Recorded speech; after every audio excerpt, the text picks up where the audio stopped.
Before starting my speech, I'd like to tell you about my three YSL kids that influenced me in wanting to become.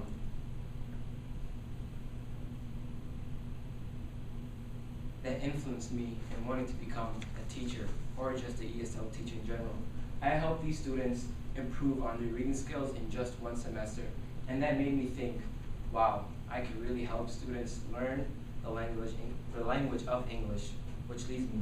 With my first and second language not being in English, I want to be an English teacher because I know how difficult it is to learn it, and I'll know where my students are coming from. I want to be an ESL teacher. Now, some of you guys might say, what's ESL and what students are primarily in ESL? ESL means English as a second language, and the students that are in ESL are practically students whose first language isn't English. With so many languages around the world, ESL teachers are always needed. With Minnesota having the highest population of Somalis, I want to stay here and teach. I also plan on going back to Somalia and teaching Somali there after I retire in America. Which brings me to my first main point. What geographic area is in most need of ESL teachers? Now think about this. In the whole world, where would ESL teachers be most wanted or needed? Well, I bet you didn't guess it. According to Lauren, Brazil has the highest rate. Brazil is #1 in wanting English teachers because of their business boom, their trade, and tourism, with Rio de Janeiro and Sao Paulo being the cities in most need of the ESL teachers. It's just not even there.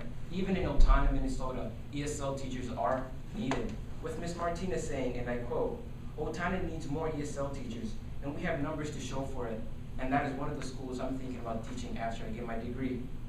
Lastly, China is the third country in need of ESL teachers the most. According to Lauren, over 300 million people are learning English in China.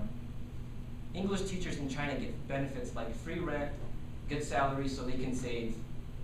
And now think about this. If you were given free rent and a good salary, would you take everything and leave to China right now? I don't know.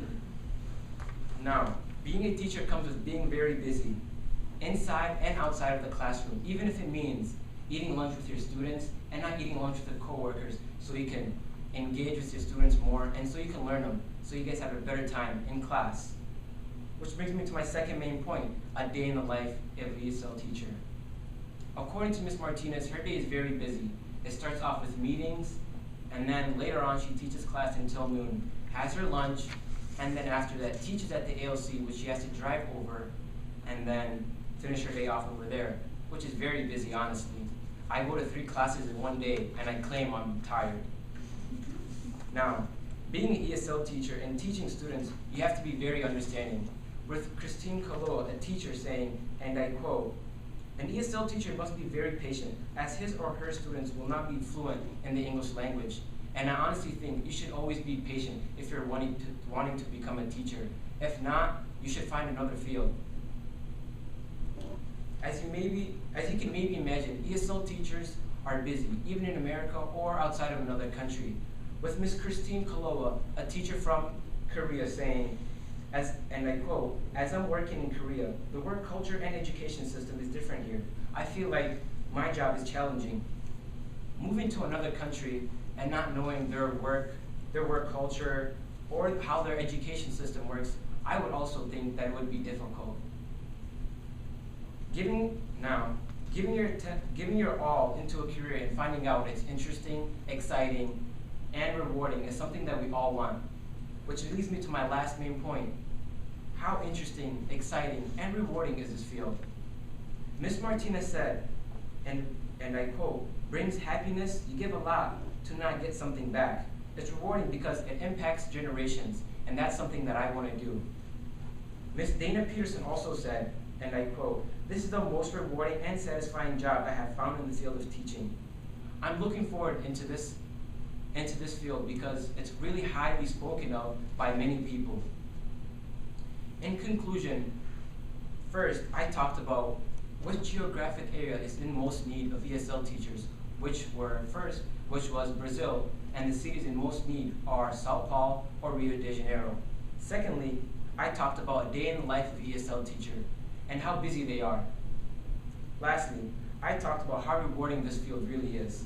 Like Ms. Martinez said, this impact will be generational, and that's why I want to be an ESL teacher. I want to impact generations to come. Thank you.